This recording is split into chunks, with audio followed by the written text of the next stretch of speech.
Good evening बच्चों। देखो बच्चों, थोड़ी सी 2 दिन से तबीयत ख़राब हो रही थी, इस वजह से कोई वीडियो आपके सामने नहीं बना पाया। अब भैया अपने देखो, आज मैंने इवनिंग के समय आपको पॉलिटिकल साइंस का अपने तीसरा प्री बोर्ड जो है वो ग्रुप में उपलब्ध करवाया है। यह प्री बोर्ड जो है वो अपने सेकंड बुक जो है इसके फर्स्ट चैप्टर, सेकंड चैप्टर और थर्ड चैप्टर से बनाकर एक प्रकार से तैयार किया गया है और सारे क्वेश्चन जो है वो आपकी ब्लूप्रिंट के अकॉर्डिंग है। जो इस बार अपने जो ब्लूप्रिंट है उस ब्लूप्रिंट के अकॉर्डिंग यह पेपर तैयार किया गया है। ठीक है, अब बात करते हैं भैया अपने इन पेपर्स के सॉल्यूशन पर। देखो, एक चर्चा और कर ले थोड़ी सी। अपने फर्स्ट जो बुक है भैया, इस फर्स्ट बुक के अपने 2 प्री बोर्ड हो चुके हैं, जिनमें से सेकंड प्री बोर्ड था उसका मैं आपको सॉल्यूशन भी करवा चुका हूँ। और अब अपने सेकंड बुक के स्टार्टिंग के जो 3 चैप्टर है, राष्ट्र निर्माण की चुनौतियाँ, एक दल के प्रभुत्व का दौर और नियोजित विकास की राजनीति, इन 3 चैप्टर का प्री बोर्ड अपने ये आज हो गया। और इसके बाद में बाकी के 3 चैप्टर का प्री बोर्ड अपने नेक्स्ट टाइम पे हो जाएगा। उसके बाद में भैया अपने दोनों बुक्स को मिलाकर अपने कंबाइंड पूरा आपका 80 नंबर का प्री बोर्ड आयोजित किया जाएगा। तो कहने का मतलब ये है कि अगर आप ये जो प्री बोर्ड्स जो मैं आपके ले रहा हूँ, आपके जो मैंने टेस्ट लिए हैं, आपको जो चैप्टर वाइज मैंने मोस्ट क्वेश्चन उपलब्ध कराए हैं, अगर आप इनको अच्छी तरह से तैयार करते हो तो मेरे ख्याल से आपको 75% क्रॉस करने से कोई भी रोकने वाला नहीं है, अगर आप इन क्वेश्चनों को तैयार कर लेते हो। मैं बार बार आपको कहता हूँ भैया, पॉलिटिकल और हिस्ट्री में, इन दोनों सब्जेक्ट में जितने मोस्ट क्वेश्चन मैं आपको दे रहा हूँ, जो प्री बोर्ड्स में आपको दे रहा हूँ, जो टेस्ट में आपके ले रहा हूँ, आप तो बस उनको पढ़ लो। 75 से 80% का पेपर अपने क्वेश्चनों में से आपको मिल जाएगा। हो सकता है ज़्यादा भी आ जाए, मैं ये नहीं कह रहा कि ज़्यादा नहीं आएगा, हो सकता है ज़्यादा भी आ जाए, लेकिन कम से कम जहाँ तक मेरा विश्वास है आपको 75 से 80% तक का पेपर इन्हीं क्वेश्चनों में से मिल जाएगा। बस एक की कमी है, तो वो ये है कि आप इन क्वेश्चनों को अच्छी तरह से तैयार करो। अब बात करते हैं भैया अपने पेपर के सॉल्यूशन की। देखो भैया, अपने फर्स्ट क्वेश्चन है अपने भैया, सही विकल्प का चयन कर उत्तर पुस्तिका में लिखिए। भैया आपके जो बोर्ड की एग्जाम होगी उसमें पहला क्वेश्चन आपका ऐसा ही आएगा। पहले में पहला है भैया, महात्मा गांधी कब और कहाँ शहीद हुए थे।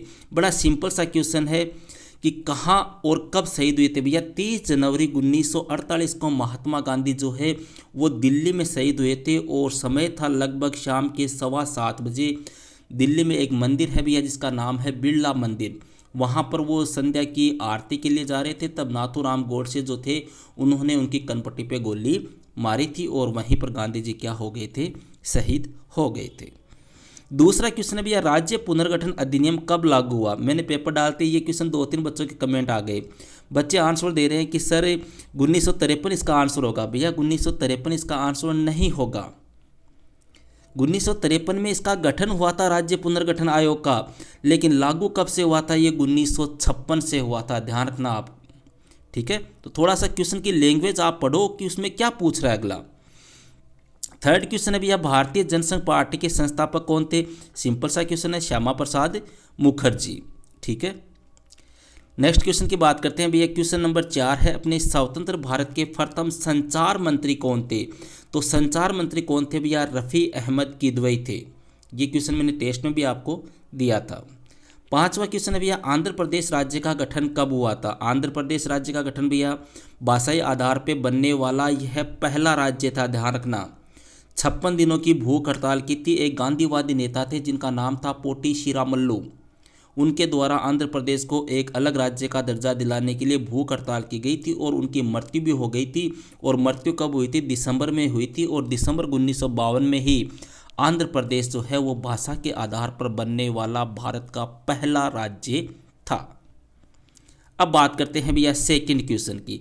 देखो सेकंड क्वेश्चन भी आपकी बोर्ड के एग्जाम में ऐसा ही आएगा भैया, बस क्वेश्चनों की कमी हो सकती है। जैसे मान लो मैंने पहले क्वेश्चन में 5 दिए हैं, वहाँ पे आपके 12 आएंगे। ठीक है, बाकी फॉर्मेट जो है वो सेम टू सेम आपका ऐसा ही रहेगा। अपने तो क्या है कि 3-3 चैप्टर का लिया है, इस वजह से थोड़े से क्वेश्चनों में कमी वगैरह ज़्यादा वगैरह इस प्रकार से होगी। लेकिन जब अपने 80 नंबर का पूरा प्री बोर्ड लेंगे तब आपको पूरा फॉर्मेट के अकॉर्डिंग प्री बोर्ड लिया जाएगा। सेकंड का भैया फर्स्ट क्वेश्चन है अपने, भारतीय कम्युनिस्ट पार्टी पहले आम चुनाव में सीटें जीतकर दूसरे स्थान पर रही थी। कितनी सीटें जीती थी भैया, 16 सीटें जीती थी।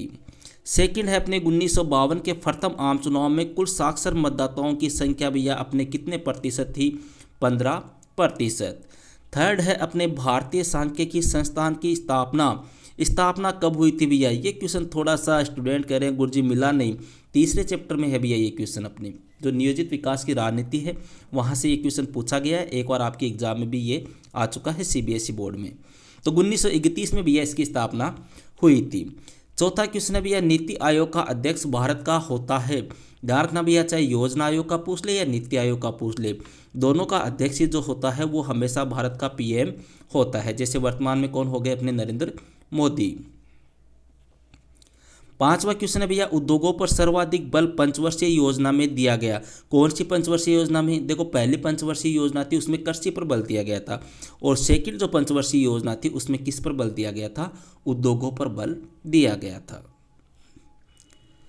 बात करते हैं भैया थर्ड क्वेश्चन की। थर्ड क्वेश्चन जो है भैया इनके आंसर आपको 10 से 20 शब्दों में या एक लाइन में या 1.5 लाइन में इस प्रकार से आपको आंसर देने हैं। पहला क्वेश्चन आता है भैया पीसी महालनोबिस कौन थे? पीसी महालनोबिस भैया, पीसी महालनोबिस जो थे वो वैसे देखे तो भैया अपने दूसरी पंचवर्षीय योजना के क्या थे? योजनाकार थे। ठीक है, इसके अलावा भैया ये एक वैज्ञानिक भी थे। तो पीसी महालनोबिस कौन से हो गए? अपना सीधा आंसर तो ये हो गया कि ये दूसरी पंचवर्षीय योजना के क्या थे? योजनाकार थे। वैसे ये एक क्या थे? वैज्ञानिक भी थे, एक सांख्यिकीविद भी थे। सेकंड क्वेश्चन है भैया मिल्क मैन ऑफ इंडिया के नाम से किन्हें जाना जाता है? भैया वर्गीज कुरियन को जाना जाता है, वर्गीज कुरियन, इनको अपने मिल्क मैन ऑफ इंडिया के नाम से जाना जाता है। थर्ड क्वेश्चन है योजना आयोग के सदस्य के रूप में आप भारत की प्रथम पंचवर्षीय योजना में किस क्षेत्र पर बल देते? ये थोड़ा सा बनाया हुआ क्वेश्चन है भैया, ये 2 बार अपने बोर्ड एग्जाम में पूछा जा चुका है। तो देखो अपने किसके ऊपर जोर देते? तो अपने कह सकते हैं कि एक तो अपने कृषि के ऊपर, क्योंकि भारत कैसा देश था? कृषि प्रधान देश था। ठीक है, और साथ ही साथ में अपने रोजगार के अवसरों पर अपने क्या देते? जोर देते। चौथा क्वेश्चन है भैया योजना आयोग की स्थापना और समाप्ति कब हुई थी?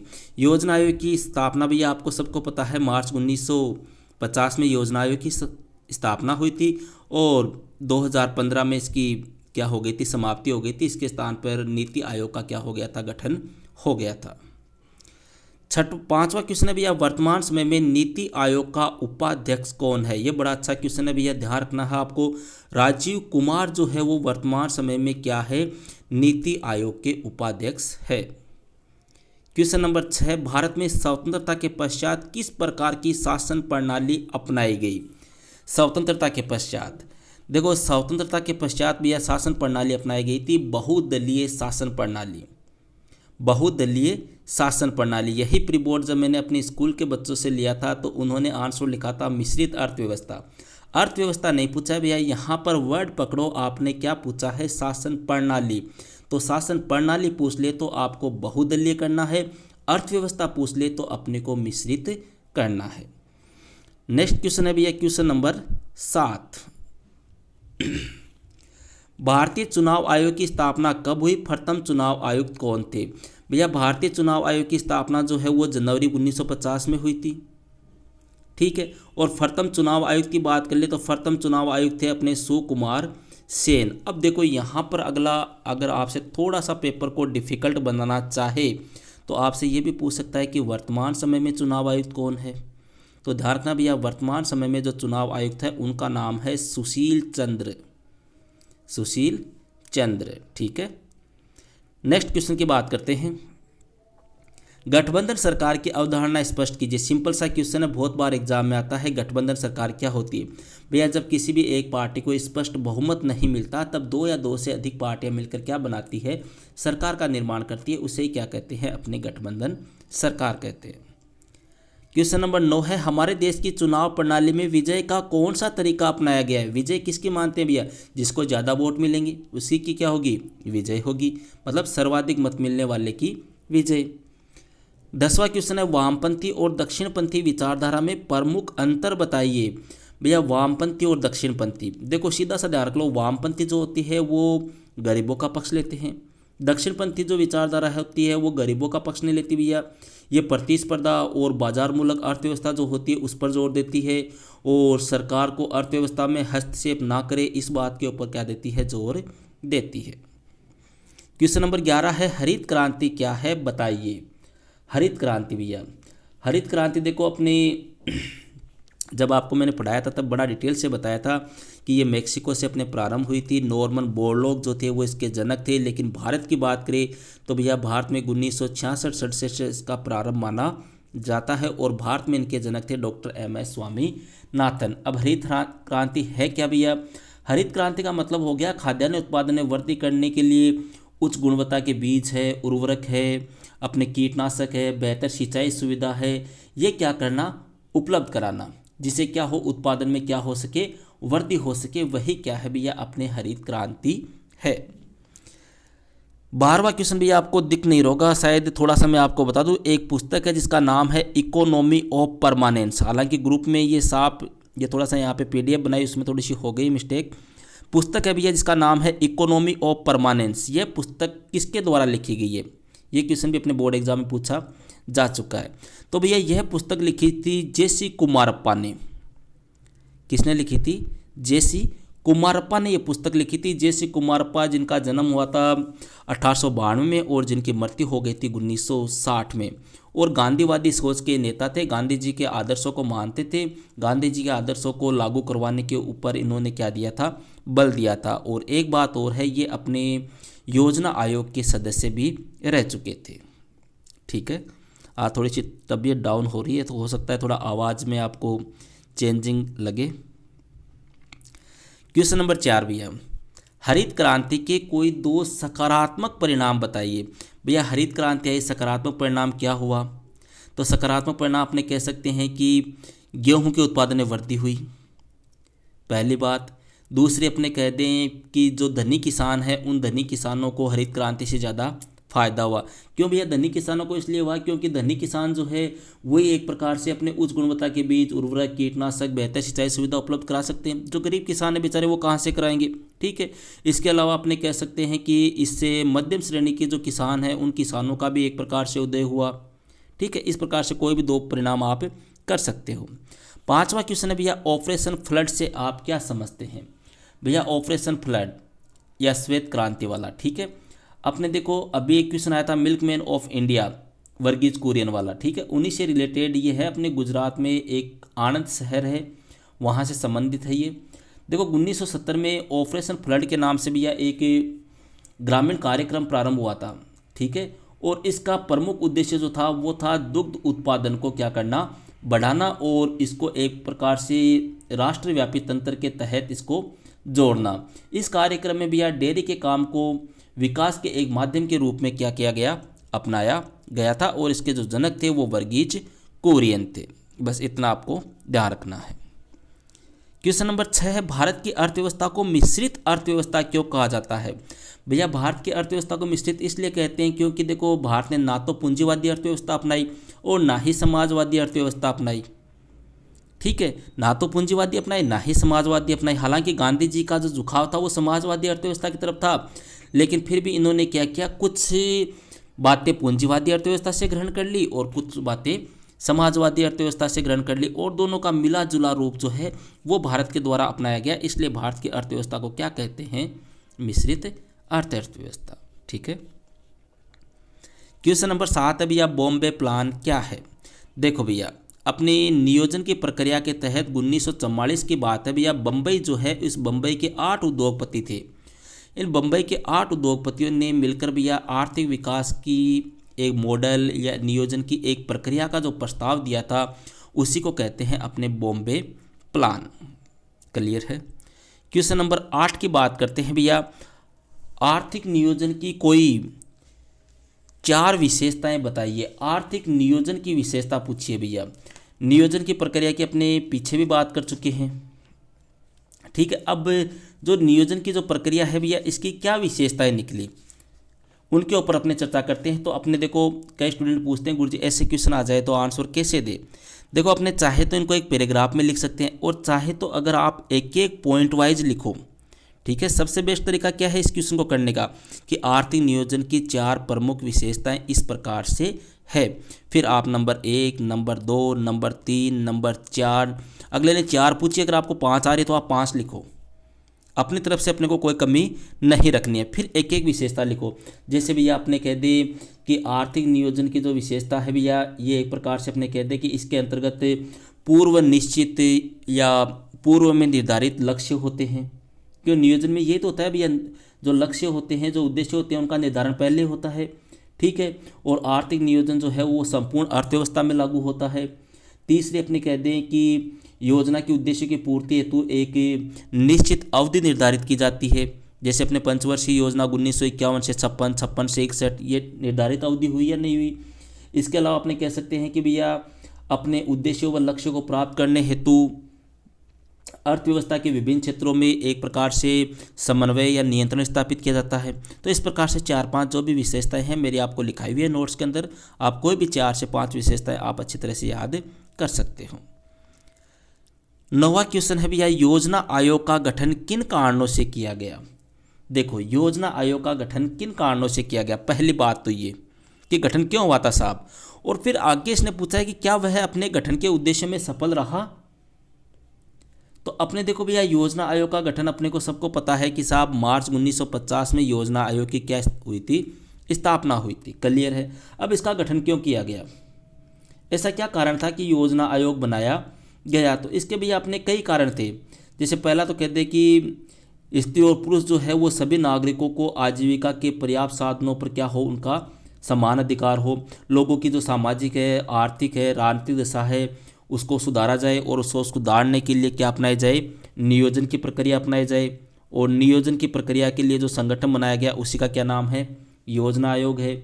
इसके अलावा अपने कहते कि भैया जो भी अपने अर्थव्यवस्था का जो अर्थव्यवस्था से जो धन इकट्ठा हो रहा है, जो उत्पादन हो रहा है, वो सभी एक ही स्थान पर केंद्रित हो जाए, जनता की भलाई हो जाए। इन सभी उद्देश्यों को ध्यान में रखते हुए एक प्रकार से योजना आयोग का क्या किया गया, गठन किया गया, ठीक है।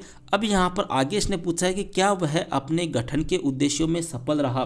देखो भैया ध्यान रखना, ये अपने राजस्थान बोर्ड में एक क्वेश्चन आ चुका है, 2011 या 12 में एक क्वेश्चन पूछा जा चुका है, ठीक है। अभी मेरे पास बुक नहीं है वो क्वेश्चन वाली, लेकिन ये क्वेश्चन अपने पूछा जा चुका है। तो क्या वह अपने उद्देश्यों में सफल रहा था।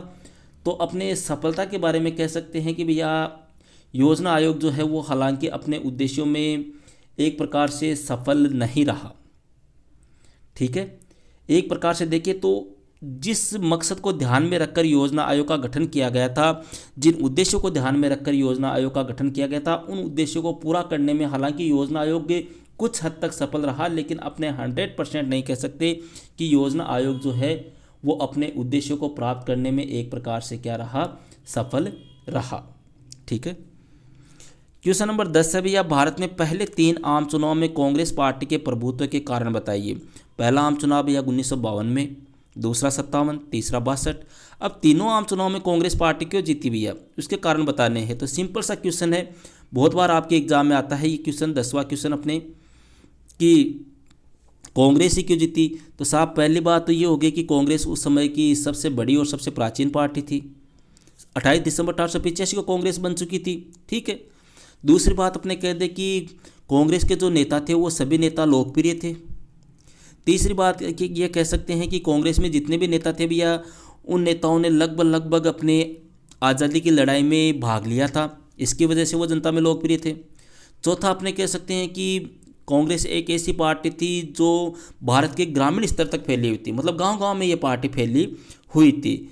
इस वजह से कांग्रेस की जो है वो प्रारंभिक 3 आम चुनाव में एक प्रकार से क्या हुई, जीत हुई, या प्रारंभ के 3 आम चुनाव में कांग्रेस पार्टी का ही प्रभुत्व रहा। अब यहाँ पर देखो, यहाँ पर आपको ये भी पूछ सकता है कि पहले आम चुनाव में, पहले 1952 वाले पहले आम चुनाव में कांग्रेस पार्टी विजय क्यों हुई, तो भी भैया आपका यही आंसर होगा।